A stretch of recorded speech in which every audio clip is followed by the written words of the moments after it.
Awesome. Okay, let's get the show on the road. Yeah. All right, you guys, happy Friday.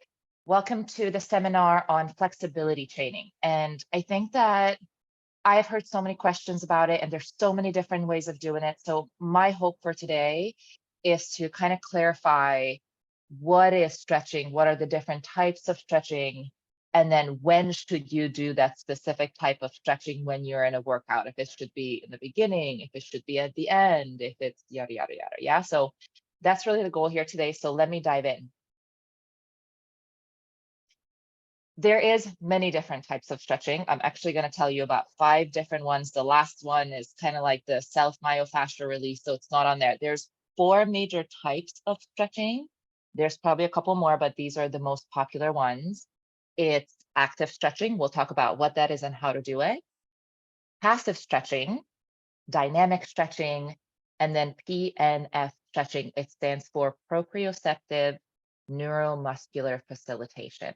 Cool, and that's a big word you don't need to know if you just remember PNF. Sounds good. So let's dive in. With the very first one is active stretching. What that is holding a pose to utilize a targeted muscle group. And I used to get really confused about this one because it says active stretching. It's holding a stretch. And this is why it's called active. It's using one muscle, that's your counter muscle, to lengthen the muscle behind. So you're shortening one muscle to then lengthen the other one. It's contracting one, and then it's no external force or tool or other people required for this. So let's give it an example, and we'll do some of these together. The pose that she's in right here, she is holding the pose. She's shortening her front. So while her hands are on the ground, she's stabilizing, but she's actually, if you look at her core is shortening, which then means that her low back is lengthening. With the hamstring, since you're doing a forward fold, her quadriceps, the top of it is shortening because the distance between her hip bone and her quad is shortening, which then means her glute and her hamstring is lengthening. She's holding the pose, she's breathing through it. This is an example of active stretching. And if you have any questions, maybe you can type it in the chat box. I'm going to go through all of this and then we'll come back to the questions. Cool. Next one is passive stretching. Staying in a stretch for an extended period of time, commonly done with a prop, assistance, or wall. Examples would be legs up the wall or a yin yoga practice. And if you look at this image right here, what's happening here is the ladies are in a yin yoga class. There's a huge bolster. It's a soft, it's a very firm pillow essentially, so it doesn't lose shape. And then they're opening pecs and hips. And by their chest being elevated off the ground, they're essentially just using gravity to then let everything else fall back. It's a passive stretch because I'm not squeezing anything. I am being in a really comfortable and relaxed pose. I'm just allowing the muscles that are usually forward and in, contracted, to go long, release, and then I just hold the pose. How long, you ask? Guys, sometimes in an hour of a yin yoga class, it's maybe 6 poses. So you're in this position for a solid 10 minutes. Yeah. And so essentially you're just reversing the daily, right? Forward, forward, forward, shorter, shorter, shorter, tighter, tighter, tighter, by not doing anything else, just putting yourself in the reverse pose and then letting gravity do the rest. You make sure that you breathe really well, and we'll talk about that too. Same thing with their hip. They're just simply allowing gravity to open. Does that make sense of like why this is different from active stretching to passive stretching? Just being in it versus holding one more active. Next. Dynamic stretching. It's performing a series of movements that extend the muscle where you're elongating. It's very effective for warm-ups prior to exercises.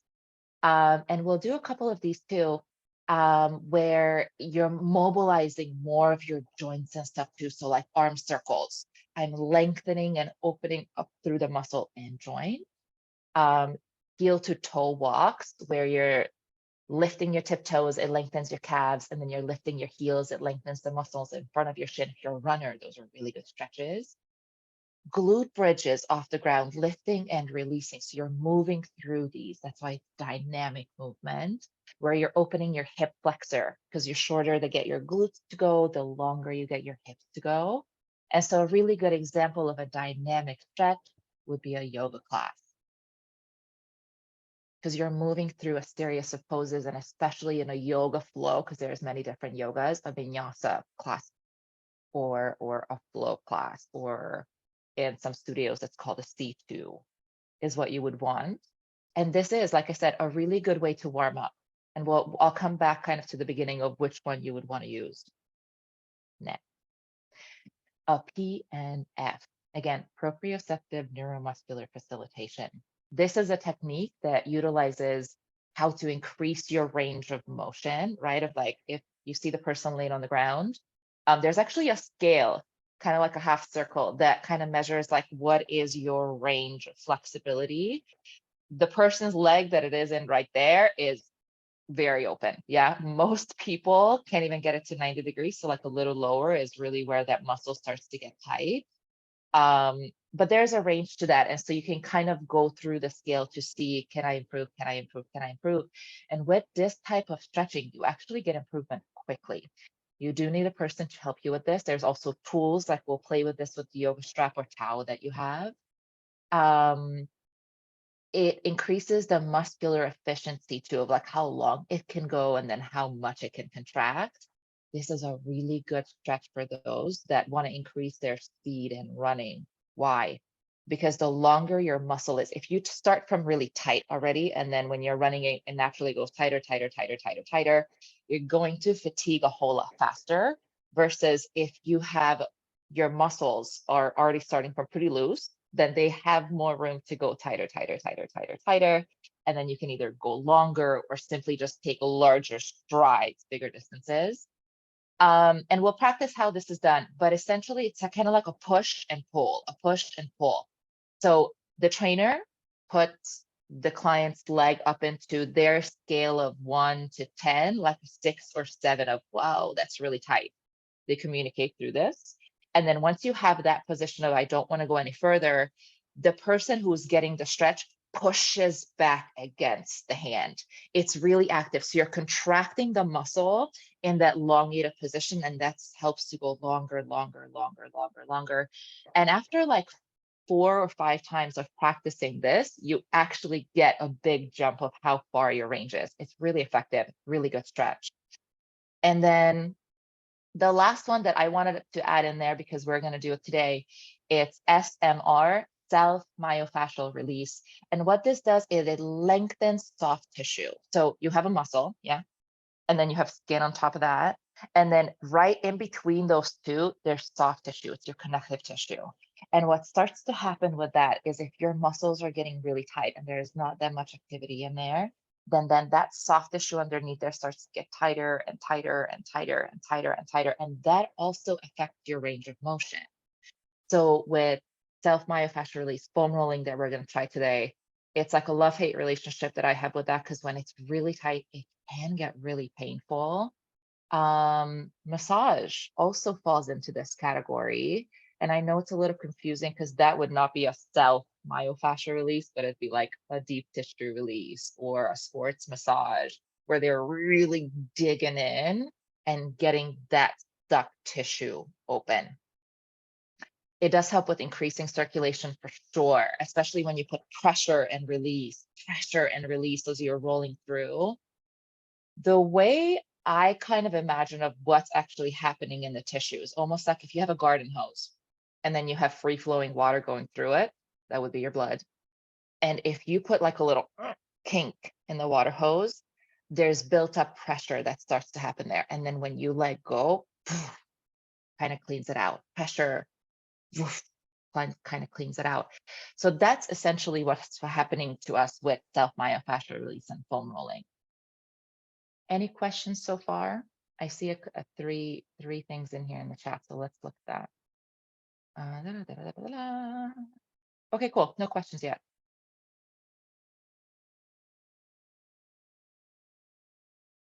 Yes. To answer your question, um, Ryan is recording this. This will be uploaded onto our YouTube channel, so you can always go back and look at that, yeah, including the slides. Very good. So when should you do these? Let's go back. Too far. Right here. Active stretching is a good thing to do after a workout. Why? Because imagine your tissues, your muscles, yeah, is like a rubber band. And if you put a rubber band in the fridge, cold, when you pull it out, if you pull that, what happens to that rubber band? Snaps, or it loses its elasticity, right? It's not so stretchy anymore. So if you are not warm yet, there's not enough oxygenated blood flowing through your body yet, if you just got out of your chair and you were sitting for 12 hours, I would not do an active stretch. I don't want to hold elongated stretch yet. I need to warm up. So a dynamic stretch would be your best friend to start, a warm up. An active stretch would be great after you have warmed up, worked out, and then you want to find a stretch where you elongate the muscles and hold them in a place that is elongated, but it's already warm. And then you breathe through that, and then you'll get a really good stretch out of that. So far, so good. So this would be a really good thing to do after a workout, not before a workout. A passive stretch, since there's no pressure applied, and a lot of times in a yin yoga class, you won't get sweaty at all unless it's heated. You could do this on a recovery day because I'm not pushing down, I'm not holding in a tension. So this is something that I can just kind of relax into and then let gravity do the work again, because no one's pushing down on you, you're not squeezing. So you can just relax into this.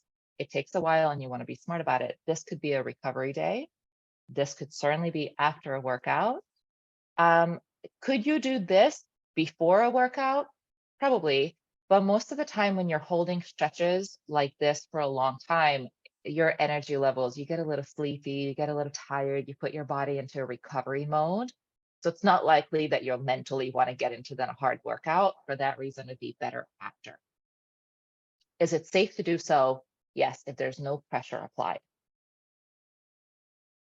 Dynamic stretching could be a workout on its own. And if you guys are taking yoga classes with me, or if you've ever taken a power yoga class, you already know that your heart rate is high, you're moving up and down, you're contracting muscles, but still working on lengthening and opening positions. You may not hold them for a while, but you're definitely burning some sufficient amount of calories. So you could do this as your warm up because you're not holding stretches for super long. It activates everything. It contracts, opens, contracts, opens, contracts, opens. So it definitely pumps more oxygenated blood through the muscles that you're trying to work on than in your workout. So warm up, absolutely. Not often that you see this as a cool down session, because after you have warmed up, worked out, the last thing you want to do is do then another, 20 minutes of a dynamic cool down, because it really acts as a workout. Could you do it? Yeah. Not common. So I would put something like this in the beginning of your workout, or on a day where you want more active recovery day, right? You're not lifting weights, you're not doing a ton of squats and stuff, but you're still moving with the tissue. Something like this is actually really helpful with speeding up your recovery time. So if you have worked out on a Monday and you lifted really heavy, you know that usually by Tuesday, Wednesday, your body is like, whoa, I'm pretty sore if you lift a sufficient amount of weight. Something like this would be perfect to make sure that you can then jump back into your workout on Thursday or even a Wednesday if you do something like this on a Tuesday. It speeds up your recovery time. Why? Because when you lift heavy weights, what happens is you're tearing muscle fiber. And then those guys' job is then to repair and grow back stronger. And that's why we work out. We break it down, grows back stronger, break it down, grows back stronger. But then if all I do is that and I don't complement my workouts with stretching, then what happens is my tissues go tighter, tighter, tighter, tighter, tighter, tighter, tighter, tighter, tighter. It starts limiting my movement. I am going to be exhausted, usually fatigued after at least like 4 to 6 weeks of just working out and not stretching. And then God forbid I keep going, then I have an injury because my tight muscles simply can't load anymore. So some kind of a stretching has to be within your routine, either at the very end of the workout, and that could be 5 to 10 minutes, or then on your active recovery days, where I spent an extra 30, 20, 30, an hour if you're going to take a yoga class, just working on length. So I want to be strong, but I certainly want to be long because I don't want my muscles to be short and tight, right? I don't want my movement limited. I want everything else to be supported so I can move my muscles in a way that it's meant to. So it wraps around my entire bone structure. It doesn't mean that I'm asking you to do splits unless like that's your goal. I just want functional movement in the body. For this, I have to stretch. Yes? PNF. I would also recommend if you're going to be working with a trainer, and there's specific people that can do this for you, right? There's professionals that are trained in this. Myself, Ryan, Pat, our whole team is very knowledgeable about this. This is something I would do after a workout if it is a workout day, not before a workout, although arguable. In my mind, it makes more sense to get that really good length after I have done my workout. But also this could be a good recovery day too, on a day where you're not working out. Yeah. And then last but not least, foam rolling, and then let's get into it. This, again, recovery day or after a workout. There were some studies that suggested that foam rolling actually decreases your performance, but then that got proven wrong. So jury is still out on this as far as foam rolling prior to a workout. If I just think about what's actually happening, if it's increasing blood flow, I get better circulation. I don't see why this would affect my workout prior to, and it's actually quite hard when you do it right. I probably wouldn't do it for a very long time if you're going to do it before a workout. I don't think this would hurt because you're pretty active, you're rolling, lengthening, and putting pressure into it. Still, I do think it's a little more effective afterwards once I've already worked the muscle. Once I've built up my strength and then building in that lactic acid, it's like rolling out dough, just pressing some of that lactic acid out. So again, your recovery time of how many days after that you're going to be sore shortens, which means you can get back into your workout faster. Now, any questions about any of this before we actually do this together?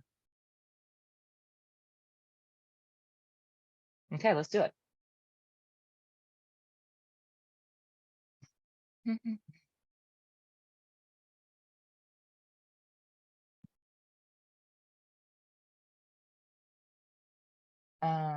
Stop sharing, very good, but I guess that got rid of our music too. So let's go back to music back on. All right, team. Find some space. I'm going to go back also. I'm going to turn this down so you guys can actually see down to the ground. And then we're going to start from tabletop pose together. If you just joined in recently, you need a foam roller. And if you have a towel or a strap, please bring that. Now, based on the sequence of everything we just talked about, the different types of stretching, we're going to start with a dynamic stretch. Then we'll go into an active stretch.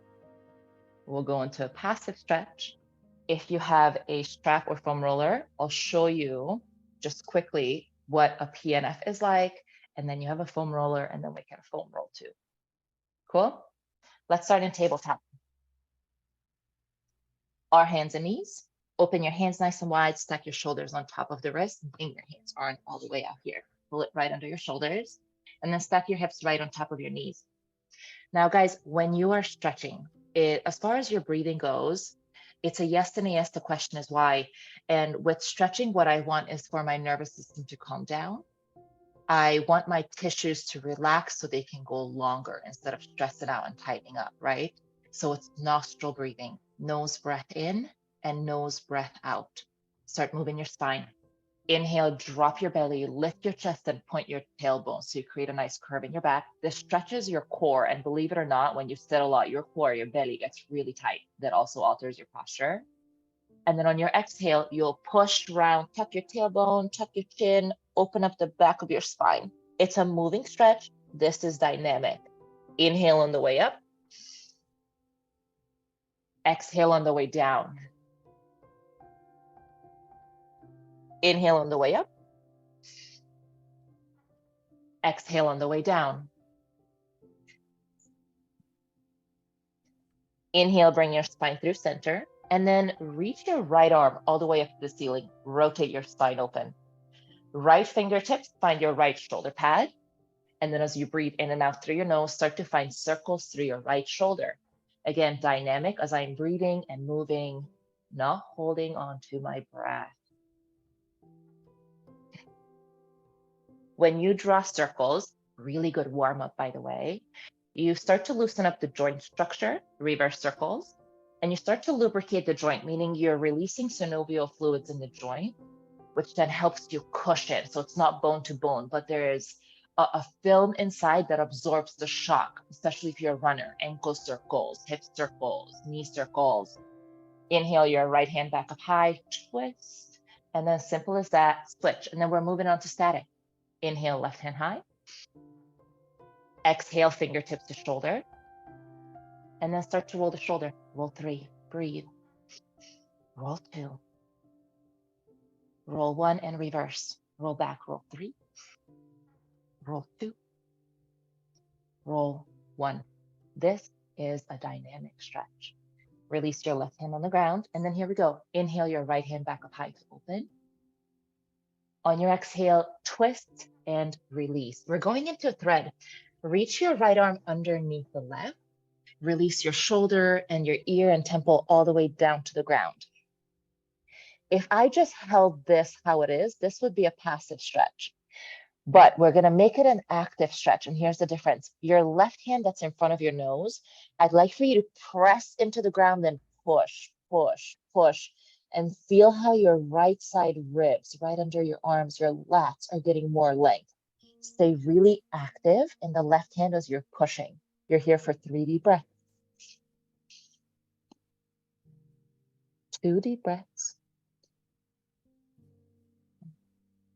1 more. It's an active stretch because I'm using one of my limbs to open up the other. Inhale, bring it back through center. Right hand meets the ground. And then let's make sure we're even. Switch. Inhale your left arm high. Exhale, thread your needle. Left arm goes under the right. Shoulder, temple, release. If I just relaxed into it, nothing happened, this would be a passive stretch. I make it active by pushing into my right hand. Breathe in. And then right arm, push, push, push, push, push. And notice how much more length you start to create in the muscles around your ribs. Breathe in. Breathe out. Breathe in. Breathe out. Nostril in. Nostril out. This was active. Inhale, bring it back to center, and then we'll start moving into passive. Listen to this. We're going to go hands open. Pull your right knee behind your right wrist. They're touching. And then rotate your right foot. So wiggles almost like a shape of a 7. It does not come behind my wrist. This is no. Pull this guy back so your knee is still pretty bent, but it lands more underneath your left hip. Yes? Then scoot your left knee back to get into position. And then simply relax. Maybe you walk it down to your forearms. Where you should be feeling this the most is the outside edge of your right hip, possibly your quad. Everything else is completely relaxed. You're just letting gravity do the work. This is a passive stretch. I'm not squeezing, pushing. I'm just letting my body weight fall with gravity. Take 2 deep breaths.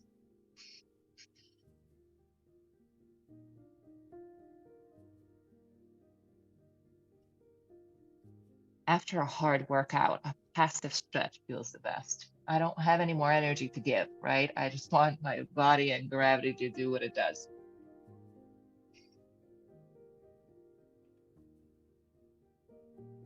Slowly work it back up to your hands. Scoot your left knee in.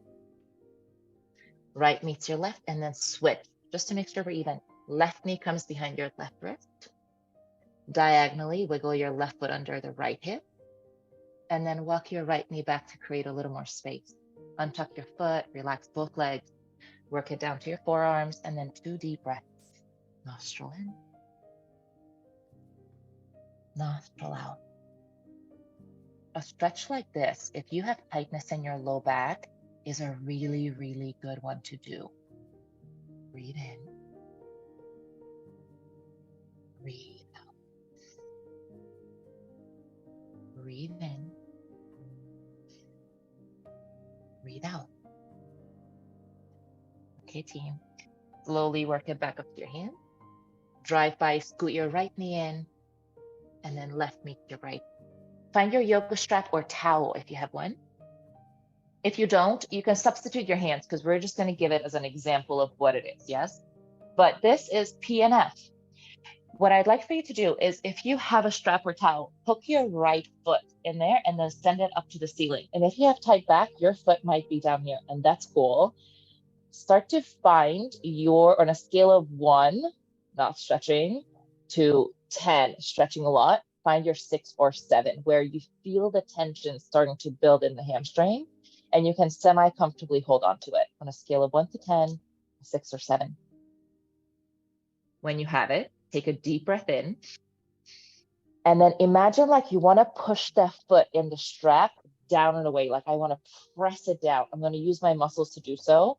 And my hands, or if there was a trainer, a shoulder of a trainer, would then push back against it. So it's a pull and a push together. Find your scale of 1 to 10, a 6. Take a deep breath in. Pull and push, push, push, push, push, push, push, like you're trying to rip that strap or towel apart for 3, for 2, for 1. Relax the leg, lengthen and bend. Lengthen and bend, flossing the muscle. Where you should have felt is a lot of tension in the back here when you were pushing. Do that one more time on a scale of 1 to 10, find your 6.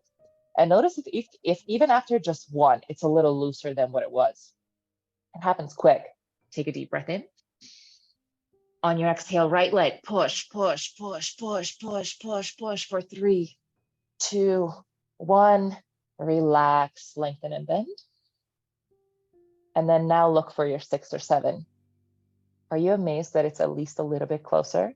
It does happen really quick. Okay, team, let's switch it. Left foot in the strap, right foot down, and we'll do just 2 so you're even, and then onto the foam roller. On a scale of 1 to 10, find your 6. Take a deep breath in. Exhale, left foot, go push, push, push, push, push, push, push as hard as you can for 3, for 2, for 1. Woo. Relax, lengthen and bend, circulation back in. Find your 6 now, might be different than the first time. Breathe in. And push, push, push, push, push for 3, for 2, for 1, yikes. And lengthen and bend. This is PNF, proprioceptive neuromuscular facilitation. Very helpful when you have a person, because then they can put you in many different poses with shoulders, hips, yada, yada, yada. Okay, team, foam roller.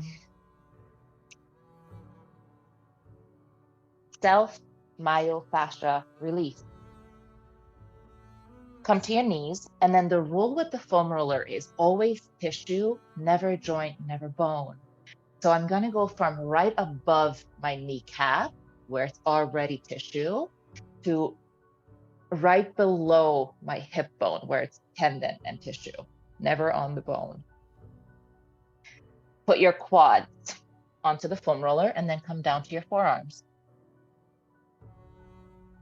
You're welcome, and I'm a little sorry if this is going to be tight for you.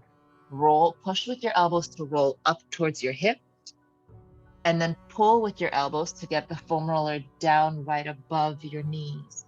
Do that a few times. Nostril in, nostril out. Nostril in,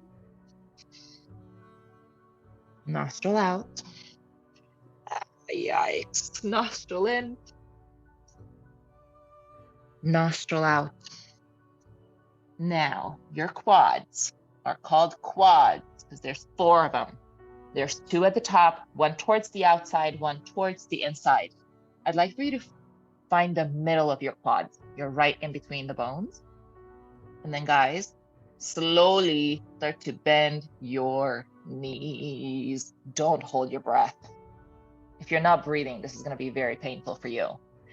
Feet go windshield wiper side to side. So the foam roller, stays where it is. It's your quads that are going across. You're getting all 4. And this is a really good way to notice that out of the 4, which one is the tightest for you. And when you find the ones, that's the one you want to work on. Let's go 3. Let's go 2. Let's go 1. Be gentle. Slowly bring it in through center. Release your toes. Roll your way back to come to your knees. Slowly work it up to your hands. Okay, team. That was essentially a taster, really just a taster of all 4/5 different modalities or techniques, the way you can release stress and tightness from the body. Any questions?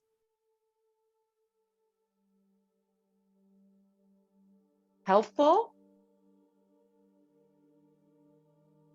So we got a question in the chat here. Any recommendations for types of foam rollers? I believe is a question by Sumir. Good question. If you're just beginning with a foam roller, then what you want to look for is a long foam roller. This guy is, I believe, 36 inches. As far as density, because they're softer to firmer, look for firm. Yes. And then there's so many different kinds. I mean, there's one with like the little torture spikes. There's one that vibrate. It really is entirely up to you as far as how much money you want to spend on one. This was $19 on Amazon, and it does everything that I need it to. Why I recommend this to be long is because this length gives me enough room to then do kind of like use it like a bolster, like you did in the yin yoga section, where it goes from my tailbone. It supports all the way up to the crown of my head, where I can literally just lay on this on the ground and then open my arms and then let gravity do what it does. And this length is nice for that, to make sure your entire spine from the crown of your head down to your tailbone is supported. But there's shorter ones, there's cheaper ones. That's my recommendation. Long and firm. And then as far as, do you want it to be spiky? Great. Does it need to be? No. Yeah? Anything else?